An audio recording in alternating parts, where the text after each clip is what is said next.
Hello बच्चों, तो स्वागत है आपका एक बार फिर से हमारे इस चैनल पे जिसका नाम है मेक इट इजी। तो आज मैं आपके लिए लेके आया हूं रिफ्रैक्शन ऑफ लाइट। अभी तक हमने रिफ्लेक्शन को बहुत अच्छे से खत्म किया है। आप हमारी प्लेलिस्ट चेक कर सकते हैं, लिंक मैं इस वीडियो के नीचे डिस्क्रिप्शन में दे दूंगा। तो शुरू करते हैं आज का हर टॉपिक जिसका नाम है refraction of light. Refraction of light बहुत ही अच्छे से, बहुत ही प्यार से आज समझेंगे कि रिफ्रैक्शन क्या होती है। इसके बेसिक फंडामेंटल्स को समझेंगे क्योंकि बहुत सारे स्टूडेंट्स को इसके बेसिक्स में ही दिक्कत आती है। क्या बात समझ में आ रही है? शुरू करते हैं बच्चों। रिफ्लेक्शन क्या होता है? रिफ्लेक्शन अभी तक हमने पढ़ा कि अगर आपके सामने एक कोई ओपेक ऑब्जेक्ट है, हम यहाँ पे मिरर्स का एग्जांपल ले रहे थे। अगर उसके पास कोई लाइट आती है, वो टकराती है और टकरा के वापस चली जाती है, इस प्रोसेस को बच्चों हम कहते हैं रिफ्लेक्शन ऑफ लाइट। इसको क्या कहते हैं? Reflection of light. लेकिन अगर ये ऑब्जेक्ट जो है वो ओपेक ना हो, मतलब लाइट इसके आर पार क्रॉस कर सके, तब हमें रिफ्रैक्शन देखने को मिलता है। और देखते हैं जरा होता क्या है। ठीक है, रिफ्रैक्शन होगा कब? रिफ्रैक्शन होगा कब? Whenever लाइट एक मीडियम से ट्रेवल करते करते दूसरे मीडियम में एंटर कर जाएगी तो हमें रिफ्रैक्शन का फिनोमिना देखने को मिलेगा। बात समझ में आ रही है? जब भी लाइट एक मीडियम से दूसरे मीडियम में एंटर करेगी, रिफ्रैक्शन देखने को मिलेगा। बात समझ में आ रही है? नॉर्मली हम ऐसे दिखाते हैं कि मान लीजिए मैंने लाइन दिखाई, इस लाइन के ऊपर एक मीडियम है, ठीक है, मीडियम एक, और नीचे कोई दूसरा मीडियम है। बात समझ में आ रही है? ठीक है, यहां मान लिया एयर है और यहां मान लिया कोई और मीडियम है, चलो मान लिया वाटर है। बेसिकली मैं ये देखना चाहता हूं कि इस लाइन के ऊपर कोई और मीडियम है, इस लाइन के नीचे कोई और मीडियम है। अगर लाइट ट्रेवल कर रही है स्ट्रेट लाइन में, यहां पे एक रे ऑफ लाइट मैंने दिखाई और वो ट्रेवल करते करते करते करते यहां पहुंच गई। अब उसको यहां से यहां जाना है बच्चों। अगर मीडियम चेंज नहीं होता, अगर मीडियम चेंज नहीं होता तो लाइट अपने रास्ते चुपचाप चली जाती। अगर ये यहां पर मीडियम का चेंज नहीं होता तो लाइट चुपचाप अपने रास्ते चली जाती। बात समझ में आ रही है? लेकिन मीडियम का चेंज हुआ तो लाइट चुपचाप अपने रास्ते नहीं जाएगी। बात समझ में आ रही है? लाइट ऐसे नहीं जाएगी, जैसे चल रही थी वैसे नहीं जाएगी, उसका रास्ता बदल जाएगा, उसका रास्ता बदल जाएगा। होता क्या है बच्चों, हर एक मीडियम में लाइट की स्पीड अलग अलग होती है। बात समझ में आ रही है? Light has different speeds. Light has different speeds in different mediums. अलग अलग मीडियम में लाइट की जो स्पीड होती है वो क्या होती है बच्चों? अलग अलग होती है। बात समझ में? मीडियम अलग, स्पीड अलग, मीडियम अलग, स्पीड अलग। मतलब इस मीडियम में एयर में लाइट किसी और स्पीड से चल रही थी और वाटर में लाइट किसी और स्पीड से चल रही है। बात समझ में आ रही है? इसकी वजह से लाइट के रास्ते में एक हमको डेविएशन देखने को मिलती है, ठीक है, एक बेंडिंग देखने को मिलती है, जिस फिनोमेना को हम रिफ्रैक्शन कहते हैं। अब यहां पर हम यहां पे क्या करने वाले हैं, देखो जरा, अपने रेफरेंस के लिए इस सरफेस के परपेंडिकुलर एक लाइन बना रहा हूं मैं, ठीक है, और इस लाइन को हम कहते हैं बच्चों नॉर्मल। क्या कहते हैं? नॉर्मल। ये जो नॉर्मल है वो इस लाइन के, इस इंटरफेस मीडियम 1 और मीडियम 2 में जो डिफरेंस आ रहा है, उस लाइन को हम इंटरफेस कह रहे हैं, ठीक है, उसके परपेंडिकुलर है ये नॉर्मल 90 डिग्री पे। क्या बात समझ में आ रही है? अब इस नॉर्मल के साथ जो ये इस रे ने एंगल बनाया, कौन सी रे है ये है इंसिडेंट रे। ये कौन सी रे है? Incident ray. बात समझ में आ रही है? तो इंसिडेंट रे और नॉर्मल के बीच जो एंगल है उसको हम रिफ्लेक्शन में भी कहते थे एंगल ऑफ इंसिडेंस, यहां पे भी हम कह रहे हैं एंगल ऑफ इंसिडेंस। क्या बात समझ में आई? ठीक है। और अब हुआ क्या, यहां पे लाइट ऐसे जा रही थी, लेकिन जैसे ही वाटर में एंटर करेगी लाइट कुछ बेंड हो जाएगी, कुछ इस तरीके से। क्या बात समझ में आ रही है?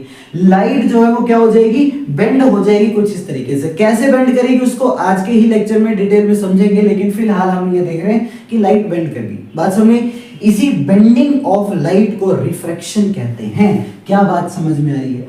तो मैं क्या बोल रहा हूं, phenomena of bending of light, bending of light due to the change in medium, due to the change in medium, इसको हम क्या कहते हैं बच्चों? रिफ्रैक्शन कहते हैं। इसे हम क्या कहते हैं? रिफ्रैक्शन कहते हैं। ठीक है, रिफ्रैक्शन के पीछे मेन कॉज जो है वो मेन कॉज है स्पीड का अलग अलग होना इन अलग अलग मीडियम्स। क्या बात समझ में आ रही है?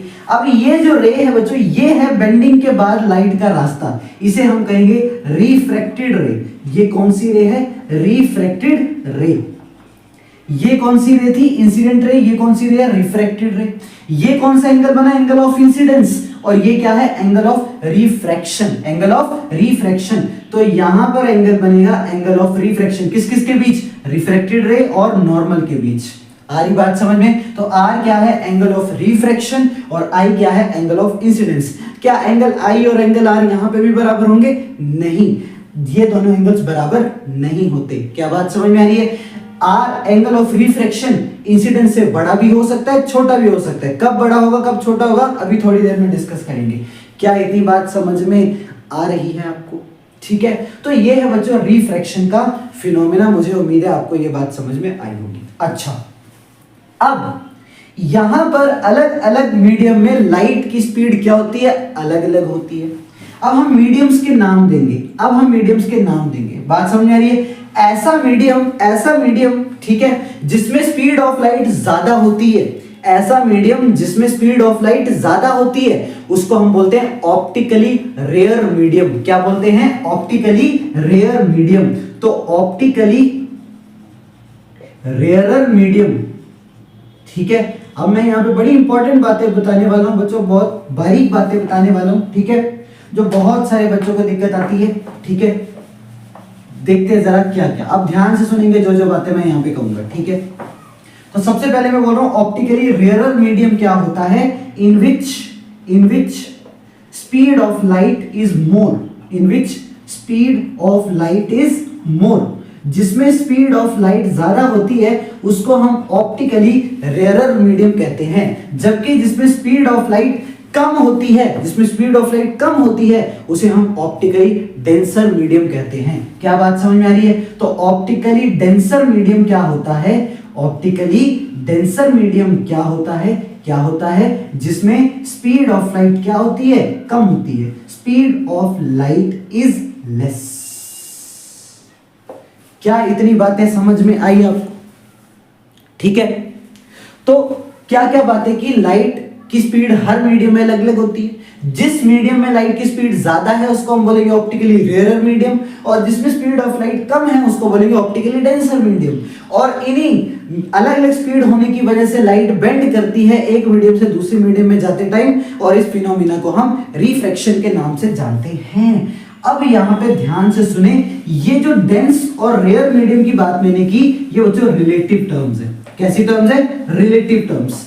आप ऐसा नहीं बोल सकते कोई एक मीडियम है वो हमेशा डेंस होगा या कोई एक मीडियम हमेशा रेयर होगा। ठीक है, हम बोलते हैं रेयरर मीडियम, डेंसर मीडियम, ना कि डेंस मीडियम। हम डेंस मीडियम की बात नहीं करते, हम डेंसर मीडियम की बात करते हैं। मतलब किसी दो अगर मीडियम है तो उनमें से जिसमें स्पीड कम होगी उसको डेंसर मीडियम बोल देंगे, और जिसमें स्पीड ज्यादा होगी उसको रेयर मीडियम बोल देंगे। मतलब एक ही मीडियम, फॉर एग्जांपल अगर मैं वाटर और ग्लास में कंपैरिजन करूं,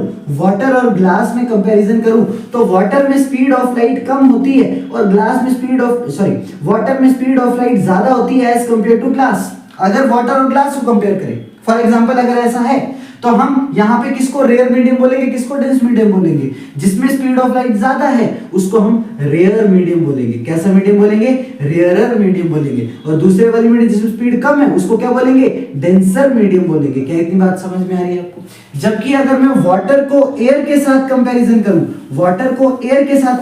करूं, तो स्पीड ऑफ लाइट एयर में मैक्सिमम होती है, सी जिसको लिखते हैं हम speed of light in vacuum, है ना, और एयर एक ही बात होती है। वो मतलब एक बात नहीं होती, फिजिक्स में हम एयर और वैक्यूम को एक जैसा ट्रीट करते हैं। ठीक है, तो यहां पर अगर बात करो तो स्पीड ऑफ लाइट एयर में क्या होती है? ज्यादा होती है, और वाटर में कम होती है। इन दोनों को कंपैरिजन कर रहे हैं, तो इस केस में एयर जो है वो कैसा मीडियम बन जाएगा? रेयरर मीडियम बन जाएगा। बात समझ आ रही है? और ये कैसा मीडियम बन जाएगा? डेंसर मीडियम बन जाएगा। Normally speed of light air में मैक्सिमम होती है, इसलिए एयर के साथ किसी को भी कंपैरिजन कर लो, एयर को हमेशा हम रेयर मीडियम की तरह ही ट्रीट करेंगे। क्या बात समझ में आ रही है? Always rarer. किसी के भी साथ कंपैरिजन करेंगे तो वो रेयरर मीडियम ही रहेगा, तो दूसरा मीडियम ऑटोमेटिकली क्या बन जाएगा, ऑप्टिकली डेंसर मीडियम। क्या इतनी बातें आपको समझ में आई जो मैंने यहाँ पे कही? रेयरर और डेंसर मीडियम कैसे टर्म्स है, रिलेटिव टर्म्स है, एक के मुकाबले दूसरा कैसा है वो आपको देखना पड़ेगा। बात समझ में आ रही है? ये मैं रब कर रहा हूं कर दिया।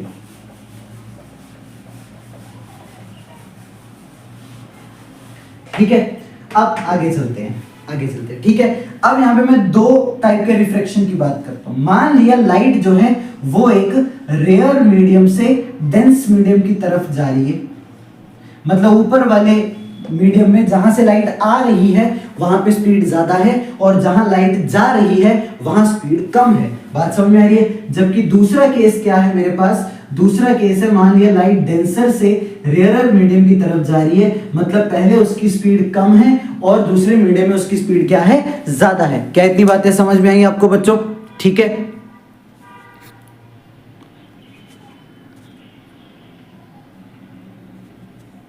चलो तो आगे चलते हैं। अब देखो लाइट यहां से आई, ठीक है, रेयर मीडियम है तो यहां स्पीड ऑफ लाइट क्या होगी, ज्यादा होगी। डेंस मीडियम में तो स्पीड ऑफ लाइट क्या होगी, कम होगी। जबकि यहां स्पीड ऑफ लाइट कम होगी और यहां स्पीड ऑफ लाइट क्या होगी, ज्यादा होगी। ठीक है, दोनों केसेस में रिफ्रैक्शन देखने को मिलेगा। अब अगर मैं यहां पर क्या बनाऊं, अगर मैं यहां पे नॉर्मल बनाऊं, नॉर्मल बनाना बहुत जरूरी है रिफ्रैक्शन में, इसी से हमें इंसिडेंस और रिफ्रैक्टिंग एंगल का पता चलेगा। क्या बात है, समझ में आ रही है? ये है एंगल ऑफ इंसिडेंस यहां पर, ये है एंगल ऑफ इंसिडेंस यहां पर। बात समझ में आ रही है? अगर लाइट रेयर से डेंस आ रही है तो स्पीड क्या हो जाएगी, डिक्रीज। स्पीड क्या हो जाएगी, डिक्रीज। ऑब्वियसली डिक्रीज ही हो रही है क्योंकि पहले ज्यादा थी अब कम होगी। जबकि यहां पे स्पीड ऑफ लाइट क्या हो जाएगी, इंक्रीज। यहां पे स्पीड ऑफ लाइट क्या हो जाएगी, इंक्रीज। क्यों ज्यादा हो जाएगी, तो सामने लग रहा पता? क्या बात है, समझ में आ रही है? इसके अलावा अगर स्पीड बच्चों डिक्रीज हो रही है तो याद रखेंगे लाइट की वेवलेंथ भी डिक्रीज हो रही होगी। लाइट की वेवलेंथ भी क्या हो रही होगी, डिक्रीज हो रही होगी। वेवलेंथ भी क्या हो रही होगी, डिक्रीज ही हो रही होगी। यहां पे अगर बात करूं तो यहां पर अगर स्पीड इंक्रीज हो रही है तो वेवलेंथ भी क्या हो रही होगी, इंक्रीज। स्पीड और वेवलेंथ का रिलेशन एक जैसा ही होता है बच्चों। बात समझ में आ रही है? स्पीड डिक्रीज हो रही तो वेवलेंथ भी डिक्रीज, स्पीड इंक्रीज हो रही तो वेवलेंथ भी इंक्रीज हो रही होगी। क्या इतनी बातें समझ में आई आपको? ठीक है, ये मैं कौन से रिलेशन से बात कर रहा हूं बच्चों, आपने एक रिलेशन पढ़ा होगा। ठीक है, frequency is equal to velocity upon wavelength. यहां से velocity is equal to frequency into wavelength. तो velocity is directly proportional to wavelength. अगर वेलोसिटी डिक्रीज हो रही है तो वेवलेंथ भी डिक्रीज ही होगी। क्या बात समझ में? Directly proportional. याद रखेंगे फ्रीक्वेंसी जो है वो चेंज नहीं करती है रिफ्रैक्शन में। फ्रीक्वेंसी क्या रहती है, फ्रीक्वेंसी सेम रहती है। फ्रीक्वेंसी क्या रहती है, सेम रहती है। क्या बातें समझ में आ रही हैं? ठीक है, अब इसके अलावा और क्या इंपॉर्टेंट है यहां पे, जैसे ही यहां पर बेंडिंग होगी बच्चों, अगर आप रेयर से डेंस मीडियम में जा रहे हैं, अगर आप रेयर से डेंस मीडियम में जा रहे हैं तो याद रखेंगे light will bend towards normal. Normal की तरफ झुकी हुई वो बेंड करेगी। अगर यहां पे बेंडिंग नहीं होती तो ये ऐसे चली जाती है, इसको ओरिजिनल पाथ होता। ठीक है, अगर बेंडिंग नहीं होती लाइट ऐसी, लेकिन अब जो नॉर्मल की तरफ आ रही है, नॉर्मल की तरफ आ रही है, तो याद रखेंगे यहां पर जो लाइट बेंड करेगी, बेंडिंग जो होगी लाइट की वो कैसी होगी, टुवर्ड्स नॉर्मल। नॉर्मल की तरफ आएगी लाइट। बात समझ में आ रही है आपको? Bending towards normal. ठीक है, जबकि यहां अगर बेंडिंग नहीं होती तो लाइट ऐसे चली जाती, लेकिन अब बेंडिंग हो रही है तो लाइट कैसे जाएगी, अब लाइट कैसे जाएगी, अब लाइट इस तरीके से बेंड होगी। बात समझ में आ रही है? लाइट इस तरीके से बेंड होगी, यानी अवे फ्रॉम नॉर्मल। तो यहां पे अगर आप देखेंगे तो एंगल ऑफ रिफ्रैक्शन ये रहा, यहां पे आप देखेंगे तो एंगल ऑफ रिफ्रैक्शन ये रहा। क्या इतनी बातें समझ में आ रही है आपको? Incidence refraction, incidence refraction. यहां पे आप देख सकते हैं कि एंगल ऑफ इंसिडेंस जो वो रिफ्रैक्शन से बड़ा है, जबकि यहां पर एंगल ऑफ इंसिडेंस रिफ्रैक्शन से छोटा है। तो यहां पर जो बेंडिंग हो रही है वो कैसे हो रही है, अवे फ्रॉम नॉर्मल। यहां पर बेंडिंग कैसी हो रही है, away from normal. Away from normal है ना, आप समझ गए। यहां पे मैं पूरा लिख नहीं पा रहा, अवे फ्रॉम नॉर्मल। तो जब लाइट रेयर से डेंस मीडियम में जाएगी तो आपको इतनी बातें याद रखनी है। बेंडिंग कैसे होगी, टुवर्ड्स नॉर्मल, नॉर्मल की तरफ, स्पीड डिक्रीज हो जाएगी, वेवलेंथ डिक्रीज हो जाएगी, फ्रीक्वेंसी सेम रहेगी। लेकिन जब लाइट डेंस से रेयर मीडियम की तरफ आ रही है तो bending away from normal, normal से दूर भागेगी, स्पीड इंक्रीज हो जाएगी, वेवलेंथ इंक्रीज हो जाएगी, फ्रीक्वेंसी सेम रहेगी, फ्रीक्वेंसी चेंज नहीं करती है। यहां पर एंगल ऑफ इंसिडेंस छोटा है रिफ्रैक्शन से, जबकि यहां पर एंगल ऑफ इंसिडेंस बड़ा है रिफ्रैक्शन से। क्या इतनी बातें समझ में आई आपको? ठीक है, तो ये कंप्लीट एक फाउंडेशनल चीज जो मैंने आपको बोली रिफ्रैक्शन की, वो याद रखनी है। क्या इतनी बातें समझ में आई? ठीक है, अब चलते हैं आगे। ठीक है, रब कर रहा हूं, कर रहा हूं, कर रहा हूं, कर रहा हूं।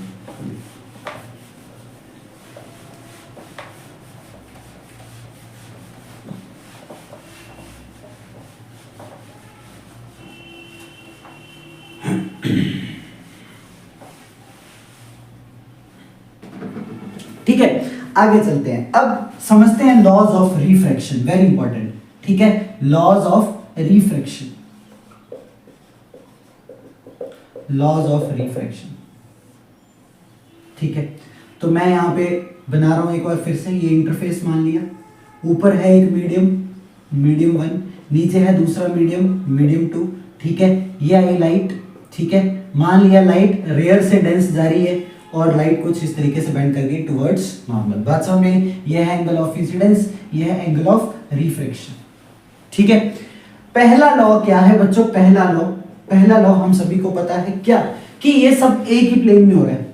ऐसा नहीं कि ऐसे आई और ये लाइट आपकी तरफ आ गई, ऐसा तो नहीं है, प्लेन तो नहीं छोड़ा उसने, यानी लाइट जिस प्लेन में इंसिडेंट हुई उसी प्लेन में वो रिफ्रैक्ट हुई है। मतलब angle of incident ray, refracted ray and normal सब के सब एक ही प्लेन में लाई कर रहे हैं। बात समझ में आ रही है? क्या है? इंसिडेंट रे, इंसिडेंट रे, ठीक है, रिफ्रैक्टेड रे, incident ray, refracted ray and normal all lies on same plane, all lies on same plane. First law है। ठीक है, कोई ज्यादा ऐसे इंपॉर्टेंट बात नहीं कर दी मैंने, ये आपको पता ही है कि सब एक ही प्लेन में हो रहा है। ठीक है, सेकंड, कोई मैंने थ्री डायमेंशनल बात नहीं की यहां पे। ठीक है, second law is very important, very important. ठीक है, ये बहुत ही ज्यादा इंपॉर्टेंट है कि ये आगे आने वाले रिफ्रैक्शन के हर कॉन्सेप्ट में यूज होगा। आई रिपीट, आगे आने वाले रिफ्रैक्शन के हर कॉन्सेप्ट में यूज होगा सेकंड लॉ ऑफ रिफ्रैक्शन। इसे हम प्यार से स्नेल्स लॉ कहते हैं, इसे हम प्यार से क्या कहते हैं? Snell's law. बात समझ में आ रही? सेकंड लॉ ऑफ रिफ्रैक्शन जो है इसी को हम स्नेल्स लॉ कहते हैं बच्चों। क्या बात समझ में आ रही है? ठीक है, अब ये क्या कहता है, अगर मैं यहां पर बोलूं कि मीडियम सेम ही है मान लिया, और आप अलग अलग एंगल पे लाइट को गिरा रहे हो, मान लिया यहां पे आपने एक और एंगल पे गिराया लाइट को, यहां पे मान लिया I1 एंगल है, तो इसके हिसाब से एंगल ऑफ रिफ्रैक्शन भी चेंज हो जाएगा, मान लिया R1। आपने किसी और एंगल पे गिराया, आप अलग अलग एंगल पे गिरा रहे हो, एंगल ऑफ इंसिडेंस चेंज होते जा रहे हैं तो एंगल ऑफ रिफ्रैक्शन भी चेंज होते जा रहे हैं। बात समझे? तो यहां पर एक रेशो है, वो कभी भी चेंज नहीं होता अगर आप मीडियम को चेंज सेम रखते हो तो। क्या बात है? अगर मीडियम सेम है, if medium is same mediums में, मीडियम्स आर सेम है ना, दो मीडियम जो है वो दोनों क्या है? सेम मीडियम में सब कुछ चल रहा है, तो उस केस में याद रखेंगे साइन आई और साइन ऑफ आर, ये रेशो कभी भी चेंज नहीं करता है बच्चों। ये रेशो हमेशा और हमेशा क्या रहता है? सेम रहता है। मान लिया आपने यहाँ पे I1 एंगल पे गिराई लाइट, यहाँ पे मान लिया I2 एंगल पे गिराई और रिफ्रैक्शन जो R2 पे हुई, तो याद रखेंगे I1 I2 अलग अलग है, R1 R2 अलग अलग है, लेकिन sine I upon sine R जो निकलेगा रेशो, वही sign I1 over sign R1 होगा, वही sign I2 over sign R2 होगा। मतलब आप I और R को चेंज करते जाओ, लेकिन साइन आई और साइन आर का जो रेशो है वो कभी भी चेंज नहीं करेगा। क्या बात समझ में आ रही है? अलग अलग जितने मर्जी एंगल ऑफ इंसिडेंस और रिफ्रैक्शन ऑफ चेंज करते जाओ, साइन आई और साइन आर का रेशो कभी चेंज नहीं करेगा। This is Snell's law. लेकिन अब यहां पे इसको यूज करना भी आपको आना चाहिए, वो तो हम सीखेंगे, लेकिन सबसे पहले अब एक और इंपॉर्टेंट बात, इसको अब कर रहा हूं मैं, कर रहा हूं। ठीक है, अब ध्यान से सुनेंगे, ये जो यहां पर कांस्टेंट है इसके बारे में भी अब बात करनी है। तो sine I upon sine R, ये एक कांस्टेंट होता है और इस कांस्टेंट को हम कुछ ऐसे लिखते हैं म्यू टू 1, या ऐसे लिखता हूं म्यू 2 ओवर म्यू 1। अब ये क्या लिखा मैंने, म्यू 2 क्या है, म्यू 2 है रिफ्रैक्टिव इंडेक्स, म्यू 2 क्या है, रिफ्रैक्टिव इंडेक्स ऑफ मीडियम 2, और म्यू 1 क्या है, refractive index of medium 1, refractive index of medium 1। अब ये क्या है, ये क्या है, सबसे पहले मीडियम 2 कौन सा है, जहां को लाइट जा रही है, मीडियम 1 कौन सा है, जहां से लाइट आ रही है, जहां एंगल ऑफ इंसिडेंस बना है वो है मीडियम 1, जहां पे एंगल ऑफ रिफ्रैक्शन बना है वो है मीडियम 2। लेकिन ये रिफ्रैक्टिव इंडेक्स क्या है बच्चों, रिफ्रैक्टिव इंडेक्स मीडियम की एक प्रॉपर्टी है। रिफ्रैक्टिव इंडेक्स क्या है, रिफ्रैक्टिव इंडेक्स क्या है, property of medium, property of medium. क्या प्रॉपर्टी है, या तो मैं ऐसे बोलूं लाइट को बेंड करने की प्रॉपर्टी, या मैं ऐसे बोलूं स्पीड को चेंज करने की प्रॉपर्टी। एक मीडियम से दूसरे मीडियम के तरफ जाते हुए स्पीड चेंज हो जाएगी, तो उस स्पीड को कितने गुना चेंज कर देगा मीडियम, इसी को हम कहते हैं रिफ्रैक्टिव इंडेक्स उस मीडियम का। समझ में आ रही बात, समझ में आ रही बात। अगर किसी मीडियम में एंटर करते ही स्पीड ऑफ लाइट 2 गुना कम हो गई, कितने गुना, 2 गुना, तो 2 है रिफ्रैक्टिव इंडेक्स उस मीडियम का। अगर 2 गुना बढ़ गई यानी 2 है रिफ्रैक्टिव इंडेक्स उस मीडियम का। बात समझ में आ रही, सॉरी मैंने उल्टा बोल दिया, 2 गुना कम हो गई यानी उसका रिफ्रैक्टिव इंडेक्स 1/2 0.5 है। बात समझ में आ रही। अब मैं क्या बोल रहा हूं ध्यान से सुनो, जो मैंने बोला ठीक है उसको मैथमेटिकली समझते हैं, ठीक है चलो देखो, ठीक है। तो ये जो टर्म है इसको हम ऐसे भी बोल देते हैं refractive index of 2 with respect to 1, यानी refractive index of second medium with respect to 1। अब यहां पर रिफ्रैक्टिव इंडेक्स जो है बच्चों वो स्पीड ऑफ लाइट से इनवर्सली प्रोपोर्शनल होता है, यानी किसी मीडियम का रिफ्रैक्टिव इंडेक्स ज्यादा है तो उसमें स्पीड ऑफ लाइट कम होगी। क्या बात समझ में आ रही है? जिस मीडियम का रिफ्रैक्टिव इंडेक्स ज्यादा होगा, जिस मीडियम का रिफ्रैक्टिव इंडेक्स ज्यादा होगा, रिफ्रैक्टिव इंडेक्स ज्यादा, उसमें लाइट कम स्पीड से चलेगी, कम स्पीड से चलेगी। क्या बातें समझ में आ रही हैं? क्या बातें समझ में आ रही हैं आपको? जिसका रिफ्रैक्टिव इंडेक्स ज्यादा होगा उसमें स्पीड ऑफ लाइट कम होगी, वो स्पीड ऑफ लाइट को उतने गुना कम कर देगा। क्या बात समझ में आ रही है? उतने गुना चेंज कर देगा, उतने गुना कम कर देगा, ठीक है। जितना स्पीड ऑफ लाइट कम हो जाएगी जितने गुना, वही रिफ्रैक्टिव इंडेक्स है, ठीक है। इसका मैथमेटिकल मतलब समझना पड़ा जरूरी। अब देखो यहां पे, यानी मैं यहां पे क्या बोल सकता हूं, मैं यहां पे बोल सकता हूं refractive index of second medium upon refractive index of first medium का जो रेशो होगा वो वेलोसिटी के साथ उल्टा होगा। Velocity in medium first upon second. What is mu 2? Refractive index of medium 2। What is mu 1? Refractive index of medium 1। v1 क्या है? Velocity of light in medium 1। v2 क्या है? Velocity of light in medium 2। आई बात समझ? ठीक है। अब मान लो एक मीडियम जो है वो एयर है, एक मीडियम क्या है? एयर है, और दूसरा कोई और मीडियम है, दूसरा कोई और मीडियम है। बात समझ में आ रही है? ठीक है, मीडियम m है मान लिया, एक एयर है, दूसरा क्या है? मीडियम। तो एयर का अगर मैं बात करूं तो हम रिफ्रैक्टिव इंडेक्स मान लेते हैं 1 है। एयर में स्पीड ऑफ लाइट सबसे ज्यादा होती है, एयर में स्पीड ऑफ लाइट सबसे ज्यादा होती है। बाकी कोई भी मीडियम है उसमें स्पीड ऑफ लाइट एयर से तो कम ही होगी। बात समझ में आ रही? मतलब अगर मैं बोलूं किसी मीडियम का रिफ्रैक्टिव इंडेक्स 2 है, इसका मतलब एयर के मुकाबले उसमें स्पीड ऑफ लाइट 2 गुना कम होगी। क्या बात समझ में आ रही है? ठीक है, देखो ध्यान से।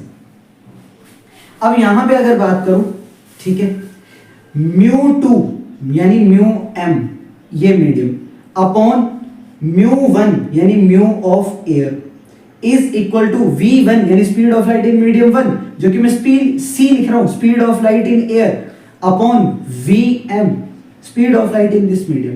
तो यहां से मेरे पास रिफ्रैक्टिव इंडेक्स ऑफ मीडियम क्या बन जाएगा, ध्यान से देखो, ये बन जाएगा c अपॉन vm, क्योंकि रिफ्रैक्टिव इंडेक्स ऑफ एयर हमने कितना मान के रखा है 1। इसे याद रखेंगे, इसे हम कहते हैं एब्सोल्यूट रिफ्रैक्टिव इंडेक्स या किसी भी मीडियम का रिफ्रैक्टिव इंडेक्स। क्या बात समझ में आ रही है यहाँ पे? ठीक है। अब मैं बोलूं अगर कि मान लिया किसी मीडियम का रिफ्रैक्टिव इंडेक्स कितना है, चलो ऐसे करते हैं,